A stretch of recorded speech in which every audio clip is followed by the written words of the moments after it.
যিটো সময়ত মই নিজৰ বাবে সাৰ নাপাওঁ সেইটো সময়ত মই ওলাই আছোঁ এখন নতুন পৃথিৱীলৈ। তাকো পিন্ধিছোঁ কেতিয়াও নিপিন্ধাই কুৰ্তা ছেট। এইবোৰ মোৰ বস্তু নহয়। মানে কিমান অদ্ভুত আৰু বেয়া লাগিছে আপোনালোকে নিজেই অনুমান কৰিব পাৰিছে। উপায় নাই দিয়ক। সেই ৰুমটোত সোমাই সোমাই একে ৰুটিন, খোৱা বোৱা, মন গ'লে পঢ়া, আকৌ শুই থকা।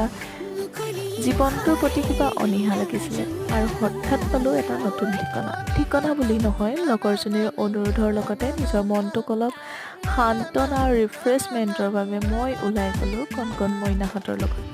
ইহঁতি 14 নৱেম্বৰ চিলড্ৰেন দিৱসৰ প্ৰেক্টিছ কৰি আছে। ইহঁতৰ ধুনীয়া ধুনীয়া মুখবোৰ দেখিলে জীৱনৰ প্ৰতি থকা অনীহাবিলাক আঁতৰি যাব। আকৌ নতুনকৈ জি উঠিবলৈ মন যাব। কি যে ধুনীয়া সিহঁতবোৰ।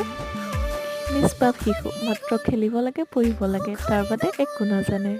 Thank you for ৱাটছিং।